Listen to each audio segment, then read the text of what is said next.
Hi, hello, welcome to Trackmore YouTube channel. Today in this video we are going to see design of steel structures. In design of steel structures in first unit we are going to see slab base. நம்ம இன்னைக்கு steel structures தான் பார்க்க போறோம்.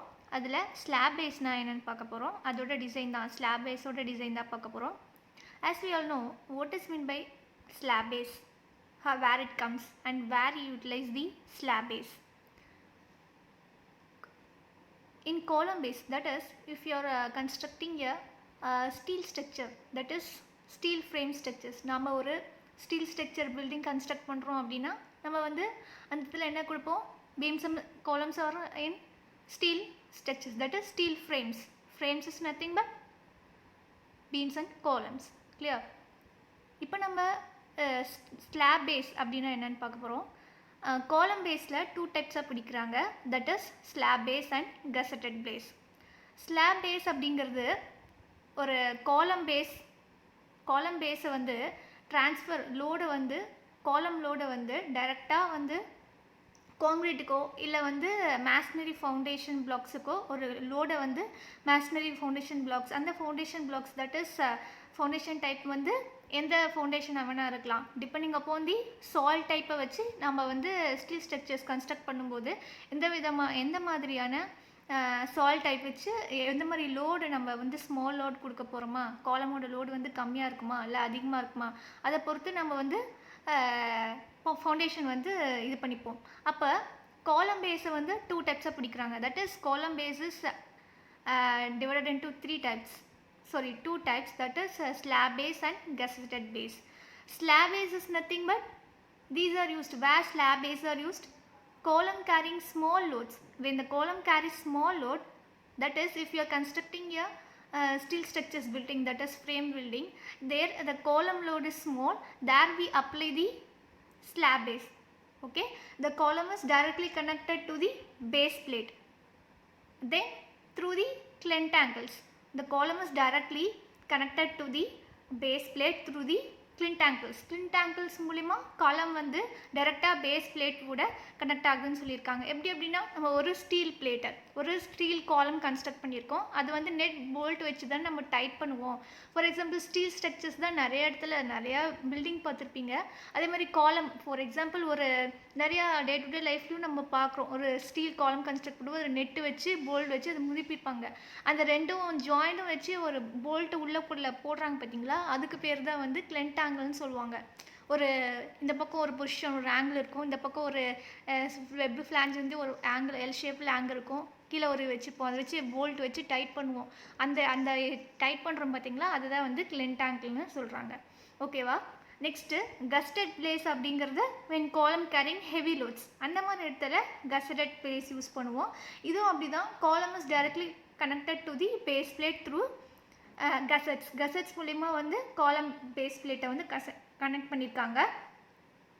தென் the load is transferred to the base partly to the bearing and partly to the gussets. ஒரு part வந்து பியரிங்க்கும் ஒரு part வந்து கசட்ஸ்க்கும் இது பண்ணியிருப்பாங்க. இந்த தியரியெல்லாம் நமக்கு தேவை கிடையாது. நம்ம we are going to see the design of slab base. Today we can see the design of slab base. In next upcoming classes we can see the gusseted base design. Clear? Now question, this is the university question I have taken for you. Design the slab base for the column consisting of ISHB 300, that is 58.8 kilogram per meter and carrying the axial load of 1000 kilonewton. Take the allowable bearing pressure on concrete as 4 Newton per mm square. Clear?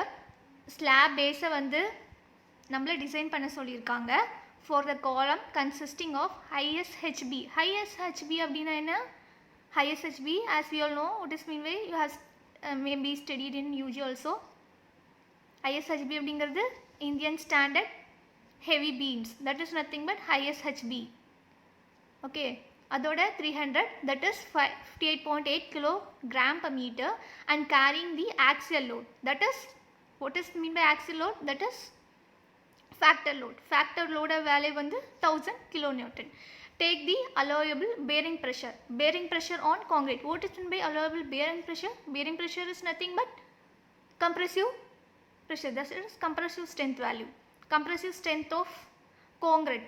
இந்த இடத்துல allowable bearing pressureனாலும் compressive strengthனாலும் வெறும் bearing strengthனாலும் எல்லாமே same தான். bearing strength of concreteனாலும் allowable bearing strength of concrete or simply bearing strength of concreteனாலும் all tends to the same meaning, that is compressive strength of concrete oda value கொடுத்துட்டாங்க. take the allowable bearing strength of concrete pressure or else strength, everything is same. On concrete is 4 Newton per mm square. Okay, next factored load. factored load question la கொடுத்திருக்காங்க. pu 1000 kilonewton. then allowable bearing pressure on concrete 4 Newton per mm square. then இந்த allowable bearing pressure value questionல கொடுக்கல அப்படினா, இந்த value questionல கொடுக்கல அப்படினா, what we want to do is bearing strength of concrete, that is allowable bearing strength of concrete க்கு வந்து 0.45 FCK இந்த formula வச்சு நீங்கள் வந்து யூஸ் பண்ணிக்கணும். bearing strength of concrete க்கு வந்து 0.45 FCK. ஓகே, FCK அப்படிங்கிறது 20 நம்ம எப்பவுமே use பண்ணிக்கோல, compressive strength value 20. then next we are going to find out area of base plate required. area of base plate ஓட ஏரியா அப்படிங்கிறது என்ன அப்படிங்கிறது தான் நம்ம கண்டுபிடிக்க போகிறோம். allowable bearing pressure value 4ன்னு கொஷினில் கொடுத்துட்டாங்க. அப்படி கொடுக்கலைன்னா இந்த ஃபார்முலா வச்சு கண்டுபிடிக்கணும். if not given, by using this formula you have to find out allowable bearing pressure value. okay, then area of base plate required. area of base plate is equal to pu divided by இந்த இடத்துல allowable bearing pressure கொடுத்துருக்காங்க, அதனால 4 போட்டிருக்கோம். if suppose they are not given, we have to substitute, that is factor load divided by 0.45 FCK. then we know the load value 1000 into 10 power 3 kilonewton divided by 4 is equal to என்ன ஆகும் அப்படின்னா, kilo நியூட்டனை நம்ம நியூட்டனாக மாற்றுறதுக்கு into 10 power 3ன்னு போட்டிருக்கோம். அப்போ என்ன வரும், newton divide by kilo நியூட்டனா 1000 கிலோ நியூட்டனை கன்வெர்ட் பண்ணால் இன்ட்டு 10 power 3 நியூட்டன் வரும், divide by 4 newton per mm square. Newton cancel ஆச்சுன்னா we get the value 2,50,000 mm square நம்மளுக்கு கிடைச்சிது area of base plate. Next size of அதோட size AB value, that is size of base plate is equal to square root of this value is equal to 500 mm. size of base plate இதோட square root எடுத்தீங்கன்னா உங்களுக்கு size of base plate கிடைச்சிடும். clear what I'm saying? next base plate dimensions. அப்போ 500 dimensionனா that is area of A into length into breadth தான் நம்ம ஏரியான்னு சொல்லுவோம். அப்போ இது வந்து நம்மளுக்கு வந்து 500 இருக்கு. அப்போ A into B வந்து 500 into 500 போட்டிங்கன்னா இந்த வேல்யூ நம்மளுக்கு கிடைச்சிருமா, அதுதான் இதை வந்து ஏரியா ஆஃப் பேஸ் பிளேட்டுன்னு நம்ம எடுத்துருக்கோம். நெக்ஸ்ட்டு இந்த ஏரியா ஆஃப் பேஸ் பிளேட் வந்து இப்போ நம்மளுக்கு ஸ்கொயராக கிடச்சிருக்கு, தட் இஸ் 500 into 500, ஏவும் 500 பியும் 500, அப்போ அந்த ஸ்ட்ரக்சர் வந்து ஸ்கொயராக தானே இருக்குது. இஃப் சப்போஸ் இந்த வேல்யூ வந்து இப்போ 2,50,000 இருக்குது. If suppose we get the value as 2,40,000 இல்லை 2,35,000 மோரலஸ் அப்படி வந்துச்சுன்னா நம்மளுக்கு will get the value in ஏவுக்கு ஒரு வேல்யூ கிடைக்கும், பிக்கு தட் இஸ் ஏரியா, லென்த் ஒரு வேல்யூ, பிரெத் ஒரு வேல்யூ. அப்போ என்னாகும், the shape of the base plate will change. it won't be a square, it will be it comes to be rectangle. that is they have said projection of base plate is in square or rectangle can be designed. base plate வந்து ஸ்கொயராகவும் decide பண்ணிக்கலாம் as well as rectangulaகவும் decide பண்ணிக்கலாம். then A is equal to B is equal to 500 minus 300. 500 அப்படிங்கிறது area of base plate ஏ, நம்மளுக்கு ஏவும் பியும் ஒரே value தான் வரும்னு சொல்லுவாங்க. A is equal to Bன்னு சொல்லிட்டாங்க. 500 அப்படிங்கிறது area of base plate, size of base plate 500 minus 300 அப்படிங்கிறது கொஸ்டினில் கொடுத்துருக்காங்களே ISHB 300, அந்த 300 value. So A is equal to B அப்படிங்கிறது 500 மைனஸ் 300 போட்டிங்க அப்படின்னா உங்களுக்கு A is equal to B value கிடைச்சிரும். Next pressure intensity. ப்ரெஷர் இன்டென்சிட்டியை எப்படி டொனேட் பண்ணியிருக்கான் அப்படின்னா W is equal to PU divided by area of base plate. PU that is factor load நம்மளுக்கு தெரியும், 1000 into 10 power 3 divided by 500 into area of base plate 500 into 500 that is mm square.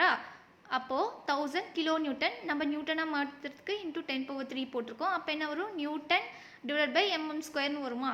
Newton that is newton divide by mm square. So இதை நம்ம substitute பண்ணிக்கலாம் 4 newton by mm square. Clear what I'm saying? உங்களுக்கு புரிஞ்சுதான் என்ன சொல்கிறேன்னு?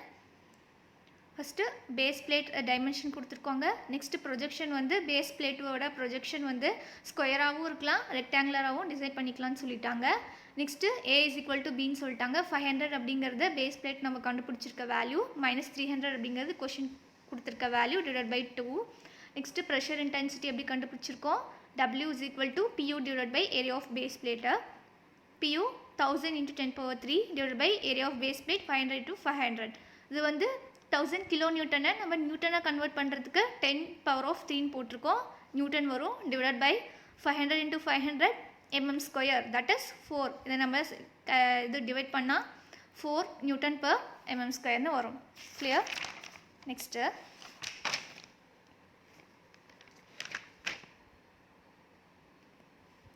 Thickness of base plate.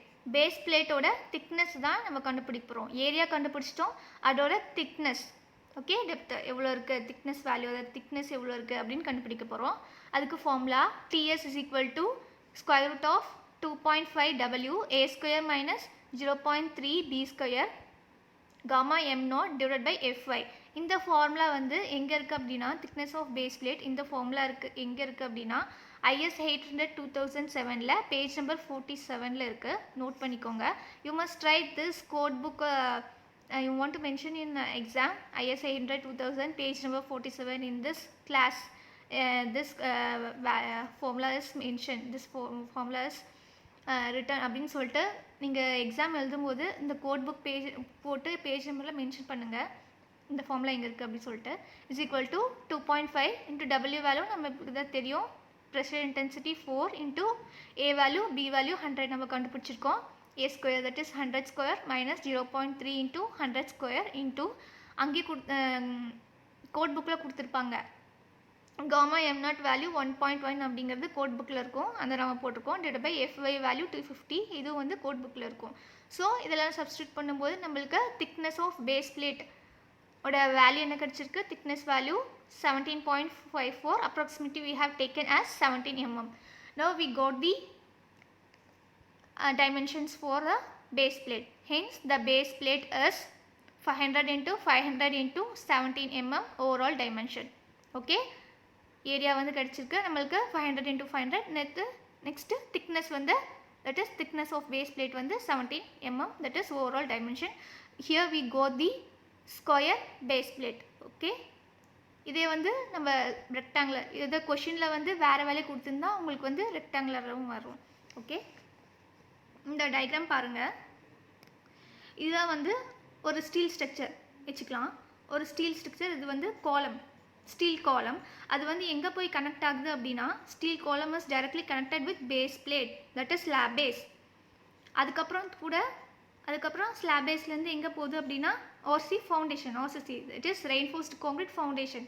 அது வந்து reinforced கான்க்ரீட்டாகவும் maybe இருக்கலாம், இல்லைனா மேஷனரி ஸ்ட்ரக்சராகவும் இருக்கலாம், இல்லைனா RCCயாகவும் இருக்கலாம், இல்லை ஓகே PCCயாகவும் இருக்கலாம், இல்லை RCCயாகவும் இருக்கலாம் மேபி. அந்த காலம் வந்து எங்கே கனெக்ட் ஆகுது அப்படின்னா பேஸ் பிளேட் கனெக்ட் ஆகி அதுக்கப்புறமா வந்து ஃபவுண்டேஷனில் மேஷனரி ஃபவுண்டேஷன் இல்லை வந்து RCC ஃபவுண்டேஷனில் வந்து கனெக்ட் ஆகிருக்கு. கிளெண்ட் ஆங்கிள் நான் சொன்னல அந்த ரெண்டும் ஜாயிண்ட் போல்டு வச்சு இது பண்ணுவாங்களே அதுக்கு பேர் தான் கிளெண்ட் ஆங்கிள். இதுதான் நம்மளோட பேஸ் பிளேட். இதுதான் நம்ம வந்து இது பண்ணியிருக்கோம். டைமென்ஷன் பாருங்கள், நம்மளுக்கு ஸ்கொயராக கிடச்சிருக்கு. ஸ்கொயர் தான் நம்மளுக்கு வச்சுருக்கு 500 × 500. இதுதான் நம்மளோட ஸ்லாப் பேஸ். அதுக்கப்புறம் ஏவோட வேல்யூ பிவோட வேல்யூ 500. நெக்ஸ்ட்டு திக்னஸ் வந்து நம்மளுக்கு 17 கிடச்சிருக்கு. இந்த டயக்ராம்லாம் நல்லா நோட் பண்ணிக்கோங்க. இது வந்து 16 மார்க்ஸ் சம்மில் கேட்டால் இதெல்லாம் நீங்கள் போட்டு இந்த டயக்ராம்லாம் நீங்கள் மென்ஷன் பண்ணணும். ஓகே, அப்போ தான் வந்து உங்களுக்கு ஃபுல்லாக 16 மார்க் கொடுப்பாங்க. சில பேர் வந்துட்டு இந்த திக்னஸ் வரைக்கும் போட்டு இந்த டயக்ராமில் போடல அப்படின்னா உங்களுக்கு வந்து ஃபுல் மார்க் கிடைக்காது. Clear what I'm saying? இந்த டயக்ராம்லாம் நீட்டாக ப்ரெசென்ட் பண்ணுங்கள். அதே மாதிரி வேல்யூஸ்லாம் யூனிட்டாக வேல்யூஸ்லாம் கரெக்டாக போடுங்க. இன்னொரு டைம் எழுதிக்கோங்க. Please write it down clearly. After that you can see, then it will be easy for you for learning. I hope this video is useful for you. In upcoming days I upload the videos for steel structures and for stability of structures and finite element analysis, as well as for first semester subjects also, as soon as possible. Thank you for watching. Keep watching and support Trackmore YouTube channel. எழுதிக்கோங்க, support பண்ணுங்கள். அதே மாதிரி நான் சொன்னதெல்லாம் உங்களுக்கு புரிஞ்சிருக்கும்னு நினைக்கிறேன். நான் முடிஞ்ச அளவுக்கு எல்லா வீடியோஸும் சீக்கிரமாக அப்லோட் பண்ண பார்க்குறேன். அதே மாதிரி ஏதாச்சும் டவுட் இருந்தால், உங்களுக்கு ஏதாச்சும் நோட்ஸ் வேணும் அப்படின்னா கமெண்ட் செக்ஷனில் கமெண்ட் பண்ணுங்கள். நான் முடிஞ்ச அளவுக்கு எல்லா நோட்ஸும் சீக்கிரமாக போட ட்ரை பண்ணுறேன். ஸோ கிளியராக எழுதிக்கோங்க, ஃபஸ்ட்டு எழுதிக்கோங்க, அதுக்கப்புறமா நீங்கள் பாருங்கள், அப்போ தான் உங்களுக்கு புரியும். அதே மாதிரி எல்லாருக்கிட்டையும் வந்து ஸ்டீல் ஸ்ட்ரக்சர்ஸ் பொறுத்த வரைக்கும் IS 800 2007 as well as வந்து ஸ்டீல் டேபிள்ஸ் புக் எல்லாருக்குமே யூஜிலையும் வச்சுருப்பீங்கன்னு நினைக்கிறேன். அது யூஸ் பண்ணி தான் நம்ம போடுவோம். இன்னும் அப்கமிங் டிசைன்லாம் ஸ்டீல் டேபிள்ஸ் வந்து யூஸ் பண்ணுற மாதிரி இருக்கும். நான் நெக்ஸ்ட் கம்மிங் வீடியோஸில் நான் உங்ககிட்ட காமிக்கிறேன். கிளியராக ஃபஸ்ட்டு எழுதிக்கோங்க.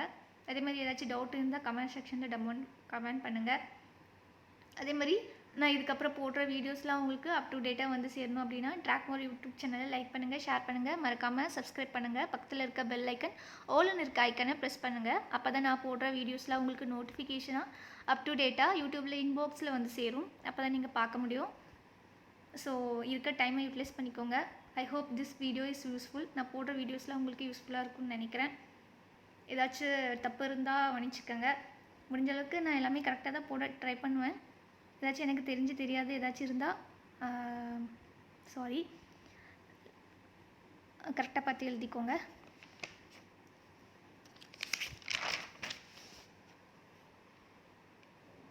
Thank you for watching and clearly draw this diagram. I hope you all understand.